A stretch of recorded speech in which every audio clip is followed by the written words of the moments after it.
Hi, you're practicing High Court Advocate. Today I am going to talk about maintenance. అందరూ జనరల్గా 125 CrPC గురించి చెప్తూ ఉంటారు. మెయింటెనెన్స్ ఎలా క్లెయిమ్ చేయాలి భార్యలు అని చెప్తూ ఉంటారు. But today 127 of the CrPC alteration of maintenance ఏం చెప్తుంది అంటే, ఒక భర్త మన దగ్గరికి రావడం జరిగింది. భార్యకి మెయింటెనెన్స్ క్లెయిమ్ చేసిన తర్వాత ఆమెకు ఇంకొక మ్యారేజ్ జరిగిన తర్వాత ఆ మెయింటెనెన్స్ ఎలా క్యాన్సిల్ చేయాలి. ఈరోజు మనకు ఆ క్యాన్సిలేషన్ ఆఫ్ మెయింటెనెన్స్ ఆర్డర్ వచ్చింది. నేను యూట్యూబ్లో చాలా వీడియోస్ చూశాను మెయింటెనెన్స్ గురించి. ఎవరు కూడా ఈ క్యాన్సిలేషన్ ఆఫ్ మెయింటెనెన్స్ గురించి చెప్పలేదు. ఈ క్యాన్సిలేషన్ ఆఫ్ మెయింటెనెన్స్ ఏ సందర్భాల్లో ఉపయోగపడుతుంది, ఒకవేళ భార్యకి మెయింటెనెన్స్ ఇచ్చినప్పుడు ఆ భార్యకి ఇంకొకరితో మ్యారేజ్ అయిపోతే, డివోర్స్ అయిన తర్వాత ఈ alteration of maintenance under section 127 of the CrPC కింద ఆ ఇచ్చిన మెయింటెనెన్స్ని క్యాన్సిల్ చేసుకోవచ్చు. అలాగే భార్యకి ఎప్పుడో 10 సంవత్సరాల ముందు మెయింటెనెన్స్ ఇచ్చి ఒక 5,000 ఇచ్చారనుకుందాం. ఆ 5,000 ఇంకేమైనా పెంచుకోవాలి, ఇప్పుడు పరిస్థితులకి అనుకూలంగా చేంజ్ ఇన్ సర్కమ్స్టాన్సెస్ కింద ఒక 7,000కి పెంచుకోవాలి అనుకుందాం. ఒక ఏదైనా మెడికల్ ఎక్స్పెన్సెస్ యాడ్ అవడం వల్ల అనారోగ్య పరంగా ఆ మెడికల్ ఎక్స్పెన్సెస్ని హైక్ చేసుకోవడానికి ఆ 5,000ని 7,000గా మార్చుకోవాలి అనుకుందాం, భార్యలు ఒకవేళ ఆల్టరేషన్ ఆఫ్ మెయింటెనెన్స్ వేసుకోవాలి అనుకుంటే. సో ఈ విధంగా 125 ఆఫ్ ది సిఆర్పిసి గురించి అందరూ చెప్తున్నారు, కానీ మెయింటెనెన్స్ ఎలా క్లెయిమ్ చేయాలి అంటే, అప్లికేషన్ ఆఫ్ మెయింటెనెన్స్ బిగినింగ్లో ఎలా ఫైల్ చేయాలి అనేది, ఒక్కసారి మెయింటెనెన్స్ ఆర్డర్ ఇచ్చిన తర్వాత ఆ మెయింటెనెన్స్ ఆర్డర్ని క్యాన్సిల్ చేసుకోవడం కానీ, ఆ మెయింటెనెన్స్ ఆర్డర్ని ఆల్టరేషన్ చేసుకోవడం కానీ ఎవరు చెప్పట్లేదు. సో ఈ వీడియోలో డీటెయిల్గా చెప్తాను. దీని మీద ఒక హైకోర్టు జడ్జిమెంట్ కూడా ఉంది, ఆ జడ్జిమెంట్ కూడా చెప్పాలనుకుంటున్నాను. Kindly subscribe our channel. మీరు సబ్స్క్రైబ్ చేస్తే, మీరు లైక్ చేస్తే ఇలాంటి ఇంపార్టెంట్ మ్యాటర్స్ చాలామందికి డెలివర్ అవుతాయి. సో అట్లీస్ట్ లైక్ చేయండి, మీకు షేర్ చేయడానికి టైం లేకపోయినా కూడా. అయితే మన దగ్గరికి ఒక క్లయింట్ రావడం జరిగింది ఒక 3 months ముందు. ఆల్రెడీ 2014లో వాళ్ళకి డివోర్స్ అయిపోయింది. డివోర్స్ అయిపోయినా కూడా ఆయన మెయింటెనెన్స్ కట్టుకుంటూ వస్తున్నారు. మెయింటెనెన్స్ కడుతూ రీసెంట్గా 2022లో వాళ్ళు ఎవరైతే డివోర్స్ అయిన వైఫ్ ఉందో ఆమెకు మళ్ళీ రీమ్యారేజ్ జరిగింది. రీమ్యారేజ్ జరిగిన విషయం ఈయనతో చెప్పకుండా మెయింటెనెన్స్ అలాగే క్లెయిమ్ చేస్తుంది, మెయింటెనెన్స్ తీసుకుంటుంది. సో ఇతనికి విషయం తెలుసుకున్న తర్వాత ఎవిడెన్సెస్ కలెక్ట్ చేసుకుని మన దగ్గరికి వచ్చారు.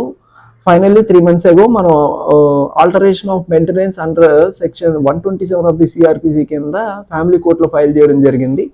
ఆ family court day before yesterday order కూడా గ్రాంట్ చేయడం జరిగింది. ఏంటంటే ఒక మ్యారేజ్ అయిపోయింది కాబట్టి ఇంకా ఇతను హస్బెండ్ భార్యకి మెయింటెనెన్స్ కట్టాల్సిన పని లేదు. ఈ విషయం చాలా మందికి తెలియట్లేదు. అయితే దీని మీద ఒక హైకోర్టు జడ్జిమెంట్ ఉంది, Shyam Bahadur Singh versus state of Uttar Pradesh. ఈ కేసులో ఈ ఆల్టరేషన్ ఆఫ్ మెయింటెనెన్స్ గురించి చెప్పబడిందంటే, జనరల్గా వైఫ్ 1995లో హస్బెండ్కి వైఫ్కి ఒక డిస్ప్యూట్ వచ్చి విడిపోతారు. 1995లో మెయింటెనెన్స్ క్లెయిమ్ చేస్తుంది. 1996లో ఆ పిటిషన్ డిస్మిస్ అవుతుంది. వైఫ్కి ఎట్లాంటి మెయింటెనెన్స్ కూడా గ్రాంట్ అవ్వదు.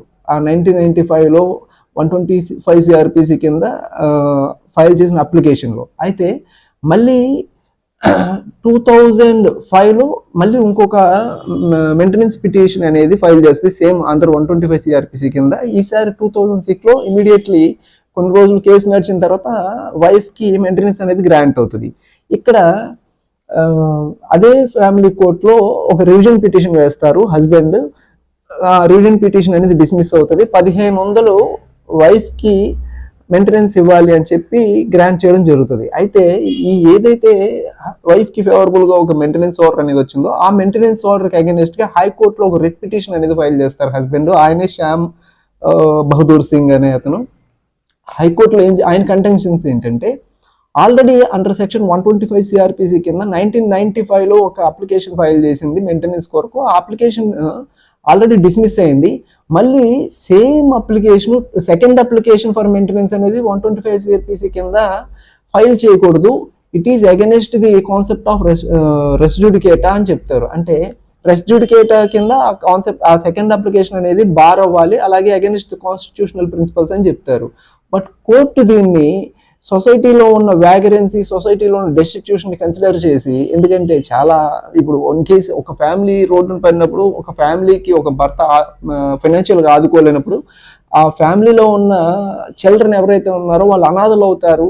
వాళ్ళు వ్యాగరెంట్ అవుతారు అన్న ఉద్దేశాన్ని దృష్టిలోకి తీసుకొని కోర్టు ఇక్కడ ఈ సెకండ్ టైం ఈ ఏదైతే ఇతను 125 సిఆర్పిసి కింద మెయింటెనెన్స్ అప్లికేషన్ ఫైల్ చేసిందో second time, it cannot be barred under the res judicata అని చెప్పడం జరిగింది.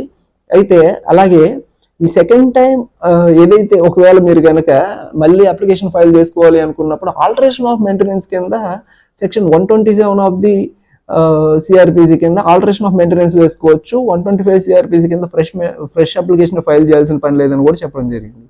సో ఇక్కడ ఈ పర్టికులర్ కేసులో ఒక ఆల్టరేషన్ ఆఫ్ మెయింటెనెన్స్ చేసుకోవాలి అనుకుంటే, ఒకవేళ మెయింటెనెన్స్ని క్యాన్సిల్ చేసుకోవాలన్నా, మెయింటెనెన్స్ని పెంచుకోవాలన్నా, ఐదర్ వైఫ్ అయినా హస్బెండ్ అయినా ఈ 127 ఆఫ్ ది సిఆర్పిసి అనేది ఒక కీలక పాత్ర వహిస్తుంది.